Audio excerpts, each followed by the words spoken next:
3 shifts. There's 8 instructors, 3 shifts. Because, the guys going through Hell Week, they're up all day and all night for 130 hours.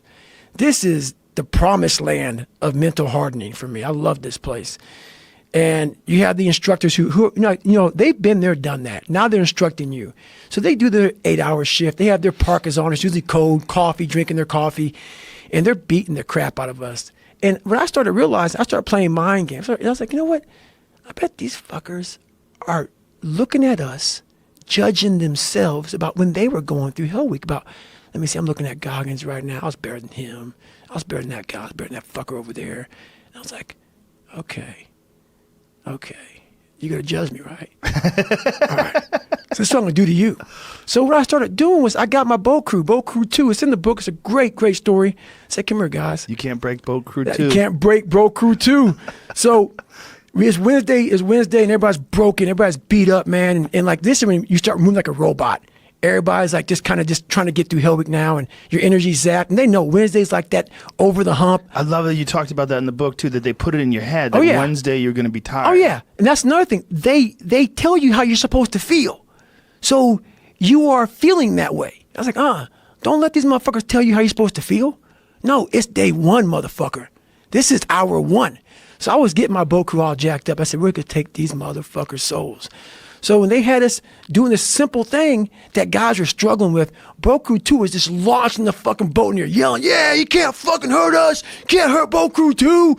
And I looked on the instructors' faces, and it looked like someone had just fucked with their soul.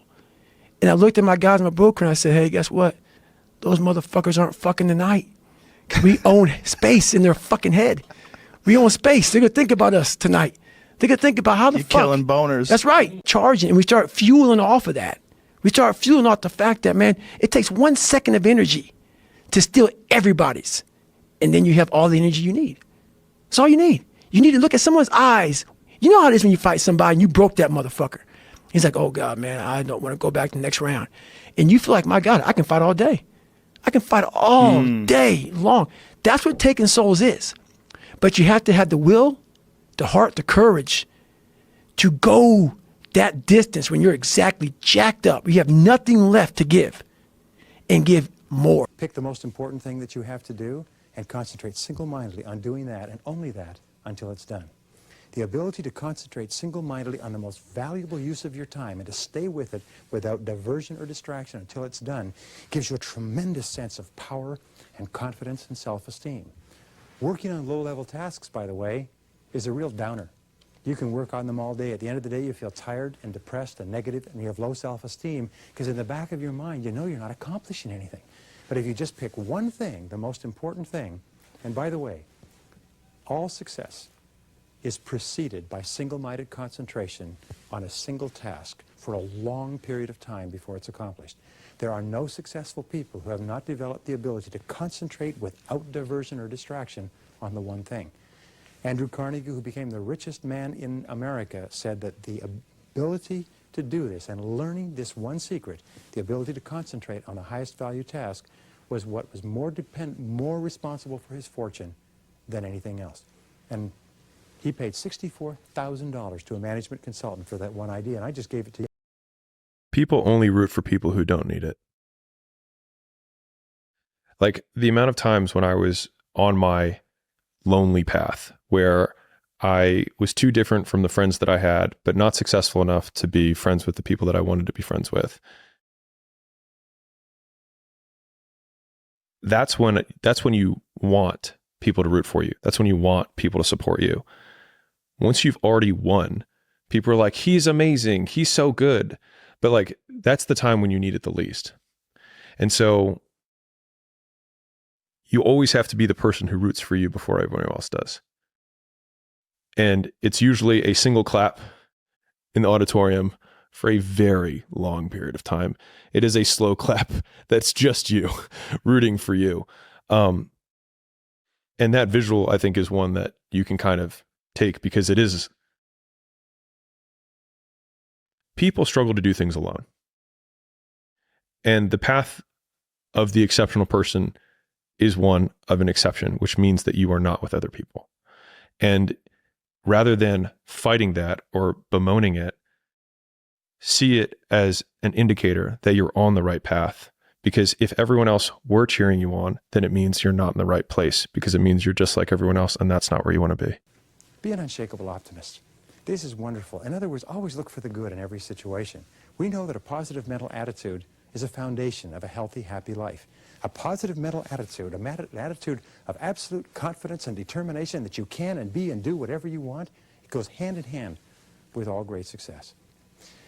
The work on positive attitude concludes this, that how you feel about yourself is based on 2 or 3 factors. First of all, it's the way you look at situations. If you look for the good in other situations and other people, you always find it. You always have a tendency to find what you do look for. If you look for the valuable lesson in every setback, and every single day you're going to have setbacks and obstacles and difficulties and disappointment and so on, just look for the valuable lesson.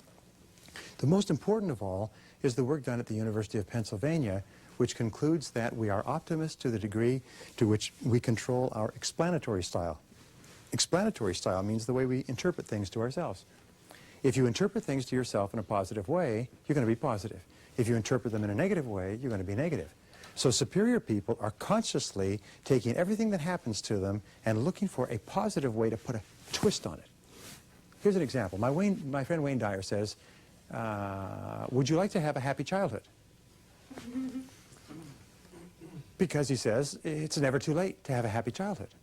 You can have a happy childhood whenever you want. How do you do it? What you do is you turn around and you look back and you reinterpret the events that were so upsetting at the time as being events that were positive and that helpful, and they built your character, and they taught you what you didn't want and what you wanted more of. They gave you direction to change and so on. In other words, if you take the time and you have some fun, you can take any negative situation you've ever had and you can turn it around and you can find something good in it, and by so doing, you become a positive person. You take control of your thinking, you take control of your personality, and the more optimistic you become in the achievement of your goals, the more unstoppable you become. Can you imagine a negative person as unstoppable? Negative people are stopped cold every time they turn around. But optimistic people have this momentum that drives them over any obstacles that come along. So talk to yourself positively all the time. Say, I like myself. I feel terrific. I feel happy. I feel healthy. I feel wonderful. The more you talk to yourself in a positive way. Control my adrenals. If you know how you get that fight or flight response when you get to move real quick. Yeah. And I started learning the mind a lot, how to get myself jacked extremely fast, like in a horrible environment when everybody's miserable. I learned how to really find strength in the misery. When everybody's suffering, everybody's all poopy pants and their mentality's down and everything, I started just like, my God, this is where I shine. And I started using all that misery for tons and tons of drive and motivation to then lead people further. Because you can get a lot of power through misery. And once people see that, my God, Goggins is fucking going, then everybody says, Roger that. Let me get my shit and go too. So I started realizing that if you can just find strength just a little bit longer, you will have a crew of people. For time immemorial, going back to several hundred years before Christ, the greatest minds of all time have focused on answering the question, why is it that some people are more successful than others? All the work of Socrates was around the subject, how shall we live in order to be happy? What are the keys to wisdom and goodness in life? Plato also wrote about the same subject. How should we live? How should we organize our lives and our families and our societies? Aristotle, and all throughout history, the great philosophers and metaphysicians and mystics, the great religious teachers and preachers and the best writers have all looked at this question, what can we do in order to be happy, to be more successful, to have more of the things that we want? If I say, would you like to be financially independent? You say, of course. Would you like to be financially independent? Yes. Why aren't you? Why aren't you financially independent? You're making one of the best livings in the history of the world, living in the richest country in the history of the world. Why aren't you a little bit financially independent? And you know what you say? I can't. My bills are too high. My taxes are too high. My costs are too high. My this, my that, my... The fact of the matter is there are people who come over here with nothing from foreign countries and save every single thing that they make and live on half of their income, and 10 years later, working at laboring jobs, they've got 20, 50, 100 people working for them and they're financially independent. Why? It's because they had no limitation. All of our limitations exist within our own minds, and the worst of all is we feel helpless. The second reason why people stay where they are is illustrated by the story of Speedy the Rat. Speedy the Rat is put into a cage, and off the cage there are 4 tunnels. And Speedy is kept hungry, and in the mouth of the 4th tunnel, down here, a little bit of cheese is put. Speedy is dropped into the cage, and Speedy is hungry. He goes, smells cheese around here somewhere, so starts doing a little search. Searches around a little bit, tries the 1st tunnel, 2nd tunnel, 3rd tunnel, finds the cheese at the 4th tunnel. Chomp, chomp, chomp, chomp, eats the cheese and is happy. Takes Speedy out, keep him out for 24 hours. He's hungry again. Put him back in. Now the cheese is in the mouth of the 4th tunnel. And Speedy goes, a little bit familiar. He does a search process, comes to the 1st tunnel, 2nd tunnel, 3rd tunnel. There's the cheese in the 4th tunnel. By the 3rd or 4th day, you can put Speedy in the cage, and he'll go right to the 4th tunnel and get the cheese. Once Speedy is conditioned, they take the cheese and they move it halfway back this tunnel, about 3 feet deep. This is the tunnel by which I mean about 3 feet or 3 inches around. And Speedy comes running in, rushes to the 4th tunnel, no cheese. Looks around, backs up, counts. Goes and explores, sniff, sniff, sniff, sniff, sniff, sniff, sniff, sniff, sniff, sniff, sniff, sniff, sniff, sniff, sniff. Smells cheese in that 4th tunnel, finally explores and finds the cheese.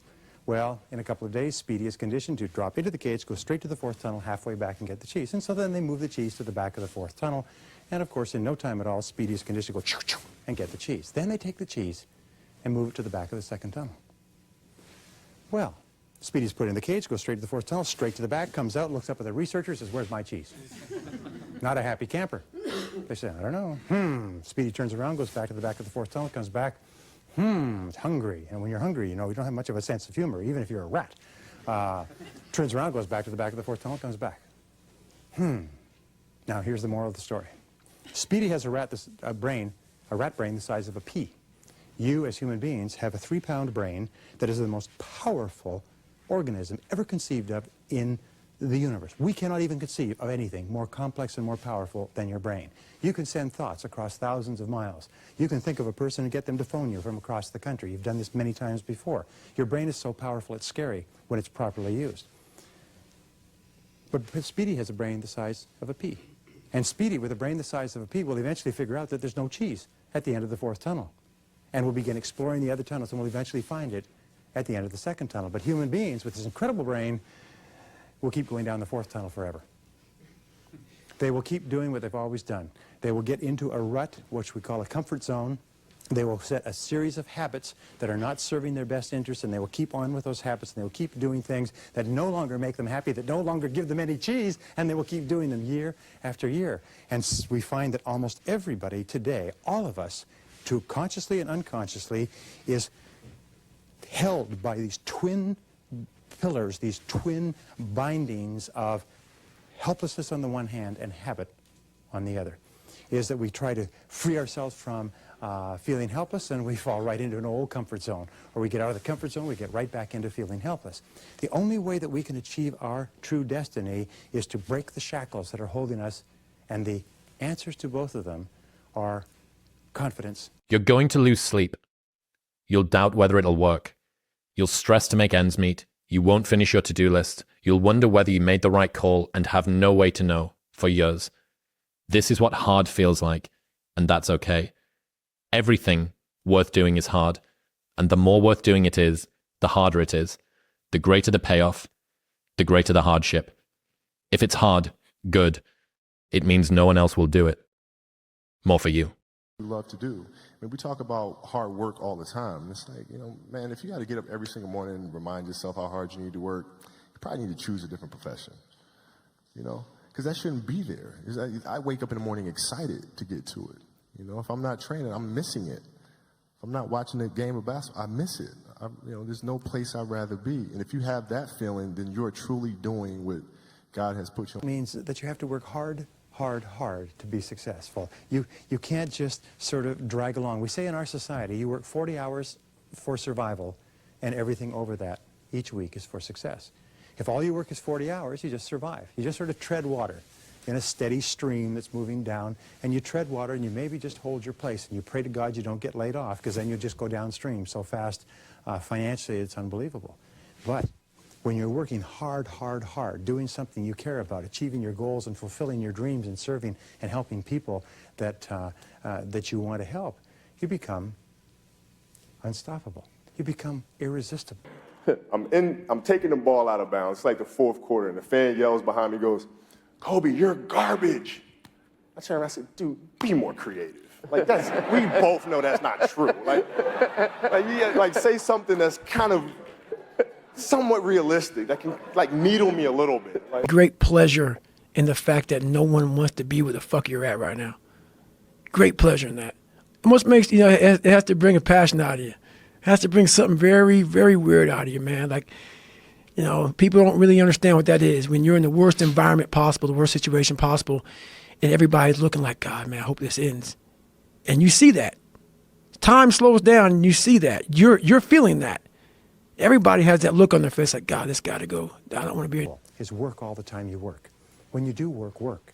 We've been brought up with this post-World War I, World War II affluence where people could get a job and do the job and get a good salary and life was fine, and those days are gone forever. The fact is that the average person working today wastes fully 50% of their time fooling around. They waste it socializing. They waste it on telephone calls. They waste it on lunches and coffee breaks. They waste it reading the newspaper. And then when they do work the other 50% of the time, they do what's fun and easy. They work on low-value tasks. They spin their wheels. But the successful people are those who work all the time they work. So if you're going to work 8 or 9 hours a day, and let's say you have a family, so you can't work more than that, then be sure that when you do work, you put more of yourself into the work. Because there's nothing that makes you feel more powerful than to know that you're on top of your work and you're making progress and you're getting things done. One of the reasons why so many people are out of balance today is because they waste so blasted much time at work and then they have to take the work home. Remember the story of the fellow kept bringing a briefcase full of work home, and his daughter was asking his wife, "Mommy, how come Daddy always brings a briefcase full of work home and works at night instead of spending time with the family?" And she says, "Well, honey, he doesn't get his work done at the office, so he has to bring it home and work on it." She said, "Well, why don't they put him in a slower class?" When you waste your time at work, what you're saying is, I should be put in a slower class, and sooner or later, you'll be put in a slower class. That always happens. It's called unemployment, downsizing, and things like that. The thing about it, man, I talk about in my book, open-mindedness. What separates me from a lot of people is they go into a daunting task, and the task is overwhelming. Like, when I heard the pull-up record was 4,020 pull-ups, and I was talking about breaking this record, people are like, oh, my God. I went right to a pen and paper. They go, what are you doing? I'm doing the math, man. What are you talking about? I'm open-minded to the fact that, okay, if I do 5 pull-ups on a minute for so many hours, I can get so many pull-ups in. How much time do I have to rest? I was breaking the math down. You have to be open-minded to the possibilities that I can do this. Once you shut your mind down to the possibility that it can be achieved, there's no way it can happen. So that's why my eyes and my body light up about things, because I know that if you're in a fight, you have to attack. You have to keep attacking. The enemy has to know he is not going to give up. You must break the soul of whatever the fuck is in front of you. That's what I realized. I was never breaking the soul of anything in front of me. So that's why I came up with this thing called Taking Souls in my book. I started to devise ways to break a soul of a human being, of an object, of whatever's in front of me. If you keep on attacking something, nothing wants to stand in front of anything that is relentless. Nothing. I think the best way to prove your value is to work, is to learn, is to absorb, to be a sponge. Right? But you always want to outwork your potential. As hard as you believe you can work harder than that. And that's what I tried to do when I first came in the league. But basketball is such a direct competition sport that me coming in at 17, I hated when like my teammates would say, I get hit with an elbow, right? Shaq would hit me with an elbow in practice, and Nick Van Exel would come up and say, "Are you okay?" I'm like, "Motherfucker, what? Are you okay? What the hell's wrong with you?" So like I always had that extra chip on my shoulder. So like every day in practice for me was really trying to annihilate everybody that I was playing against, because I wanted to prove you don't need to babysit me. Like I'm fine, And so it's always that competitive nature, the work ethic, and curiosity. Because I asked a lot of questions. Playing with Byron Scott, I asked him a lot of questions. Eddie Jones, who was great at chasing guards off the screens, and I didn't understand how to do that. I would sit with him before practice, after practice. Magic, James Worthy, Kurt Rambis, Kareem Abdul, all the Laker greats, I would always sit down and just ask them questions about certain games that I studied growing up. What actually happened there? What did you feel there? Why? You know, Bird tough to defend. Why? Because you look slow as shit to me. So like, I'm missing something. So like, tell me what I'm missing. You know what I mean? And so I would always ask questions and try to learn. Cause and effect, going right back to what we talked about. Mental attitudes and personality are determined by things that we do.